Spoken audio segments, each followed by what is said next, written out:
மருது சகோதரர்கள் திருப்பத்தூருக்கு வரும் தகவல் அக்னியுவுக்கு தெரிந்துவிட்டால் எப்படியாவது அவர்களை மடக்க திட்டமிடுவார். இவ்வளவு பெரிய சங்கடத்தை நாம் ஏற்க வேண்டுமா என்றுதான் யோசிக்கிறேன். பயம் இதை தன்னால் செய்ய முடியாது என்பதால் நழுவ பார்க்கும் தந்திரம்.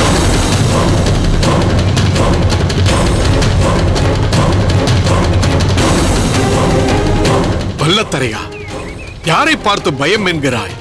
வாளுக்கு வேலியை பார்த்து இப்படி பேசும் தகுதி யாருக்கும் கிடையாது. கலிய பெருமாளை அவனது கோட்டைக்குள்ளேயே புகுந்து அம்பலக்காரர்கள் அத்தனை பேரும் பார்த்திருக்க கொன்றவன் வாளுக்கு வேலி. அதுவும் இதே மருது பாண்டியர்களை பிடித்துக் கொடுக்க அவன் சூழ்ச்சி செய்தான் என்பதற்காகத்தான். போதும் வெள்ளையரே, இந்த பெருமையை எத்தனை நாட்களுக்கு சொல்லிக் கொண்டிருப்பீர்கள்? அப்போது அப்படி செய்தது உண்மையானால் இப்போது எதற்கு இப்படி யோசிக்க வேண்டும்? நீங்கள் சொல்வது போல் பாகநேரிக்காரர் வீர சூர பராக்கிரமசாலி என்றால் மருது சகோதரர்களை திருப்பத்தூர் அழைத்து வர ஏன் தயங்க வேண்டும்?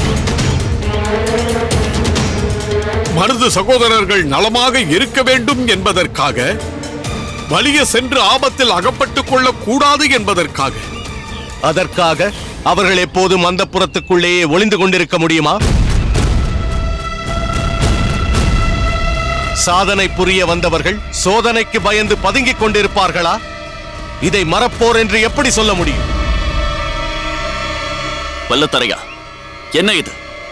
வாளுக்கு வெளியிடம் முரண்பாடு பேசுவதாக கருதி கொண்டு மருது பாண்டியர்களையே அவமதித்து பேசுகிறாய். இல்லை இல்லை, வீரத்தின் வடிவமான அவர்கள் யாருக்கும் பயந்து கொண்டு மறைந்திருக்க வேண்டியதில்லை. அவர்கள் வழிபாட்டை நிறைவேற்ற வரத்தான் வேண்டும். அதற்காகத்தான் அப்படி சொன்னேன். நானும் அது நடக்க வேண்டும், நீங்கள் இருவரும் இணைந்து அதை நடத்தி வைக்க வேண்டும் என்பதற்காகத்தான் உங்களை இங்கு வரவழைத்தேன். என்ன சொல்கிறீர்கள்? நீயும் வாளுக்கு வெளியும் இணைந்த மருது சகோதரர்களுக்கு பாதுகாப்பு வளையத்தை அமைக்க வேண்டும்.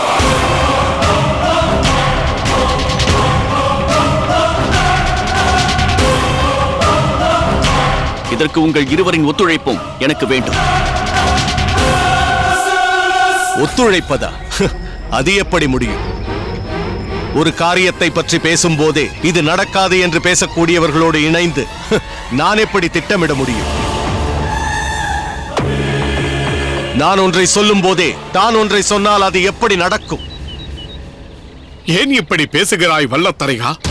இதன் மூலமாவது நீங்கள் இருவரும் இணைய வேண்டும். உங்களுக்குள் மனம் விட்டு பேசி கலந்துரையாடி இதை நிறைவேற்ற வேண்டும் என்பதற்காகத்தானே ஊமைத்துறையார் உங்கள் இருவரையும் ஒன்றாக அழைத்தார். நடக்காது வெள்ளையரே.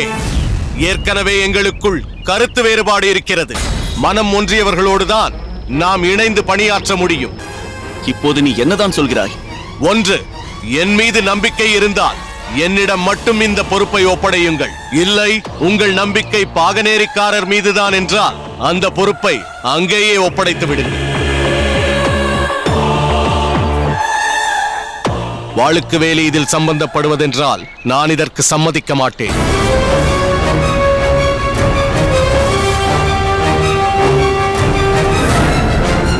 பிறகு உங்கள் விருப்பம். நான் வருகிறேன்.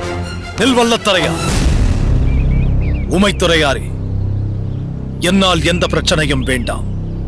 அந்த பொறுப்பை பட்டமங்கலத்தாருக்கே கொடுத்து விடுங்கள்.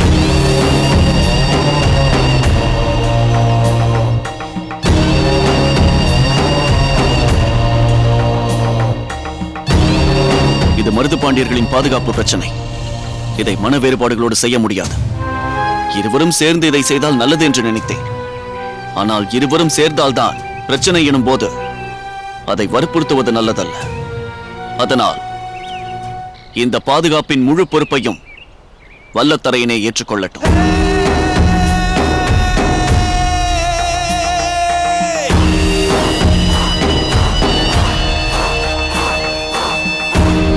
மருது பாண்டியர்களின் வழிபாட்டை நல்லபடியாக நடத்தி அவர்களை பாதுகாப்பாக கொண்டு வந்து சேர்க்கட்டும்.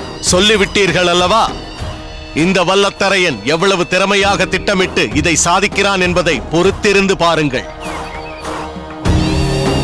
பாகநேரியை விட பட்டமங்கலத்தானுக்குத்தான் மருது சகோதரர்களிடம் அக்கறை அதிகம் என்பதை நிரூபித்து காட்டுகிறேன்.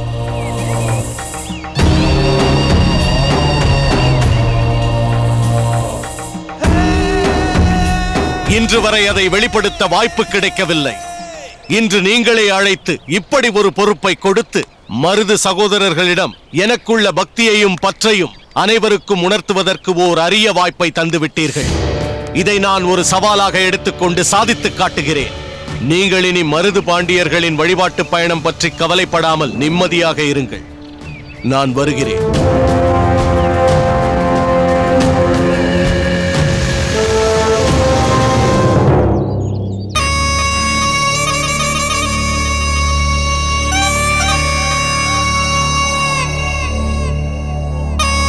ஜமீன்தார் அவர்களே,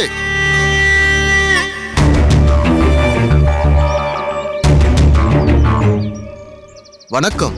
வணக்கம் வணக்கம். தாங்கள் எப்படி இருக்கிறீர்கள்? நான் எப்படி இருக்கிறேன் என்று உனக்கு தெரியாதா? உங்களுக்கு என்ன, பெரிய ஜமீன்தார், நன்றாகத்தான் இருப்பீர்கள். தெரிகிறதல்லவா? நான் ஒன்றும் உன்னை போன்ற வணிகன் அல்ல. எங்கள் குடும்பம் பரம்பரை பரம்பரையாக ஜமீன் குடும்பம். உன்னை போன்ற வியாபாரிகளை நம்பி ஒன்றும் என் வாழ்க்கையை நடத்த வேண்டிய அவசியம் இல்லை. முதலில் அதை தெரிந்து கொள். என்ன ஜமீன், எதற்காக இப்படி கோபப்படுகிறீர்கள்? எப்படி கோபப்படாமல் இருக்க முடியும்? நீ காலம் காலமாக என் நிலத்தின் விளைச்சலை வாங்கித்தானே வியாபாரம் செய்து கொண்டிருந்தாய். இப்போது மட்டும் என்னவாயிற்று? சிறிது நாட்களாகவே என் ஜமீனில் பொருட்கள் எதுவும் வாங்கவில்லையே. ஏன்? அது என்ன வந்து போ என்று இழுத்து கொண்டிருக்கிறாய்? ஒழுங்காக பதிலை சொல். ஜமீன், என்னை பற்றி தவறாக நினைக்க கூடாது. நானும் உங்களிடம் பொருட்களை வாங்க வேண்டும் என்றுதான் நினைக்கிறேன். ஆனால் சில அம்பலக்காரர்கள் நான் தங்களிடம் பொருட்களை வாங்குவதை விரும்பவில்லை. அதனால்தான். என்ன? நீ என்னிடம் பொருள் வாங்குவதை சில அம்பலக்காரர்கள் விரும்பவில்லையா? யார் அந்த அம்பலக்காரர்கள்? ஒருவர் இருவர் என்றால் அவர்களை பற்றி எடுத்துச் சொல்லலாம். பொதுவாகவே எல்லா அம்பலக்காரர்களும் அப்படித்தான் நினைக்கிறார்கள். ஓஹோ, அப்படி ஒரு விஷயம் இருக்கிறதா? அது ஒன்றுமில்லை. நான் கர்னல் அக்னியுவிடம் மிக நெருக்கமாக பழகுகிறேன் அல்லவா? அது அந்த அம்பலக்காரர்களுக்கு பிடிக்கவில்லை. அதனால்தான் அவர்கள் அப்படி செய்கிறார்கள். இங்கே பார், நீ அந்த அம்பலக்காரர்களையே நம்பிக்கொண்டிருந்தால் ஒன்றுக்கும் உருப்படாமல் போய்விடுவாய். நீ என்னை நம்பி என் பக்கம் வந்து விடு. உன்னை ஒரு நாள் ஜமீனாக ஆக்கி காட்டுகிறேன். வேண்டாம் வேண்டாம், நான் ஒரு வியாபாரியாகவே இருந்து விட்டு போகிறேன். எனக்கு இதுவே போதும். நான் வருகிறேன்.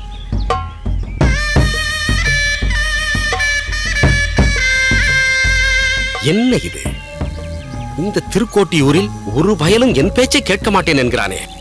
ஜம்புலிங்கம், இதை இப்படியே விட்டுவிடக் கூடாது. உடனே புத்தியை பட்டை தீட்டு.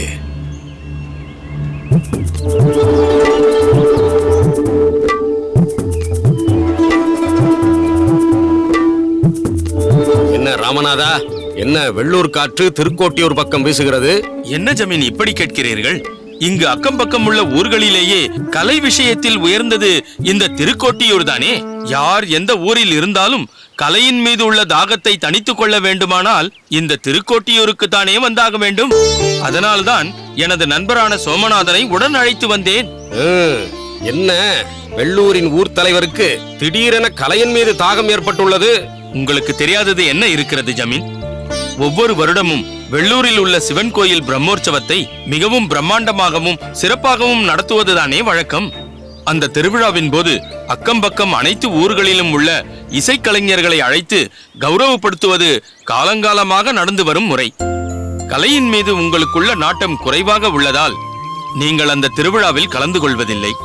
ஆனால் வெள்ளூரை சுற்றியுள்ள அனைத்து அம்பலக்காரர்களும் தவறாமல் அந்த திருவிழாவில் கலந்து கொள்கிறார்களே. போதும் போதும், அம்பலக்காரர்களின் பெருமையை புகழ்ந்து பேசியது போதும். அந்த அம்பலக்காரர்கள் மட்டும்தான் உங்கள் கண்களுக்கு தெரிகிறார்கள். எங்களை போன்ற ஜமீன்தார்கள் உங்கள் பார்வையிலேயே படுவதில்லை, அப்படித்தானே? அப்படியெல்லாம் ஒன்றுமில்லை ஜமீன். ஏதோ நீங்கள் கேட்டீர்கள் என்பதற்காக அப்படி சொன்னோம். ஆமாம். இப்போது திருக்கோட்டியூருக்கு எந்த கலையை தேடி வந்திருக்கிறீர்கள்? திருக்கோட்டியூரில் இருக்கும் கலைகளிலேயே மிகவும் சிறந்தது நாட்டிய கலை.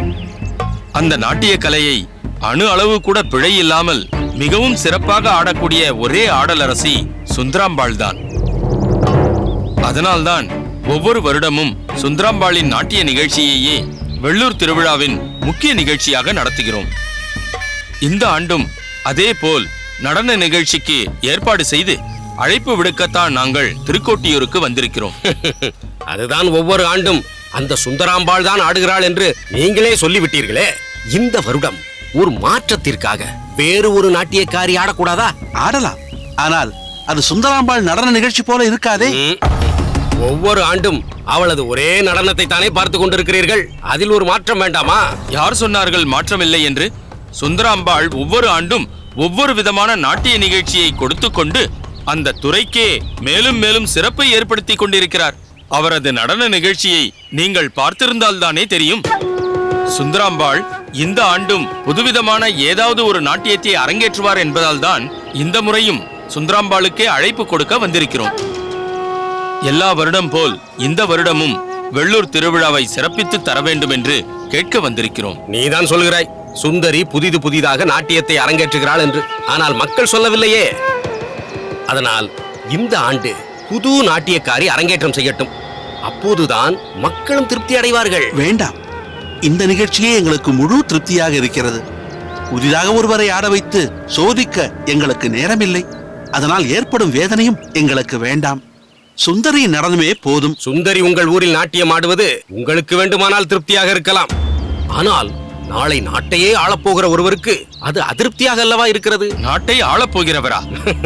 யார் அவர்? வேறு யார்? நம் கர்னல் அக்னியூ தான். அவருக்குத்தான் அம்பலக்காரர்களின் மத்தியில் பெரும் எதிர்ப்பு இருக்கிறதே. எதிர்த்து என்ன பிரயோஜனம்?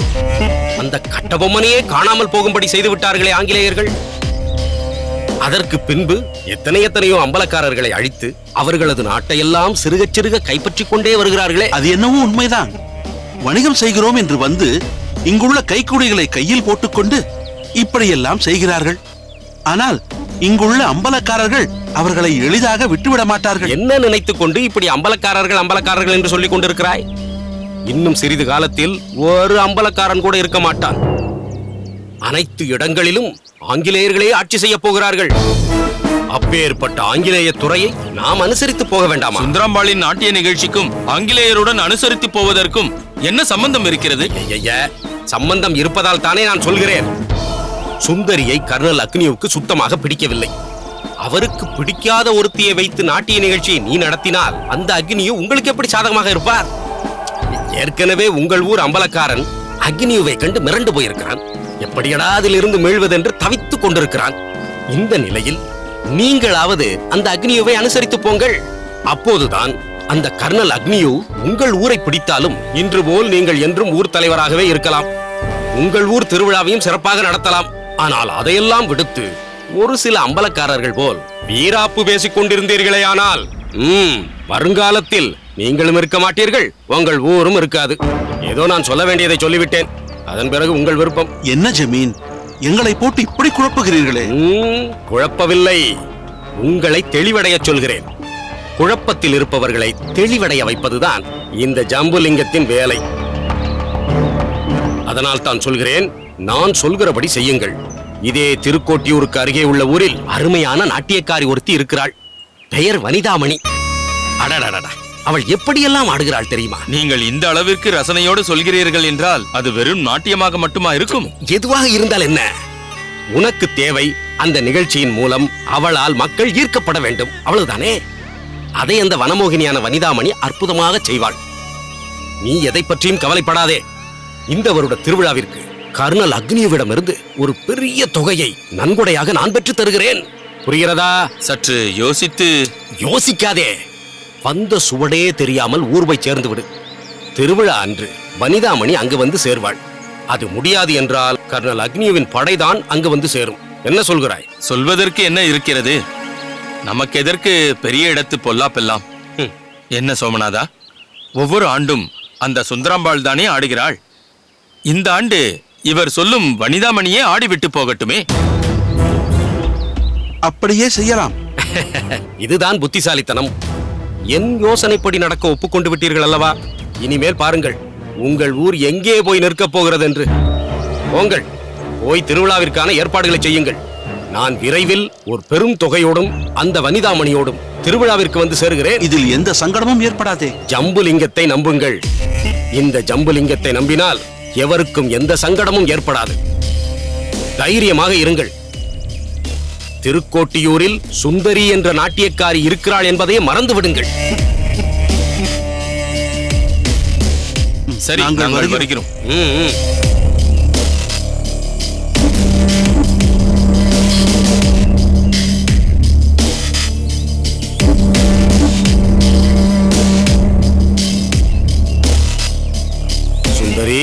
அடிமரத்தின் வேரை வெட்டிவிட்டால் கிளை தானாக விழப்போகிறது. எரிவதை தடுத்து விட்டால் கொதிப்பது தானாக அடங்கிவிடப் போகிறது. கர்னல் அக்னியுவின் முன்னால் ஆடமாட்டேன் என்று சொன்னாய் அல்லவா? இனி யார் முன்பும் உன்னை ஆடாதபடி செய்கிறேன்.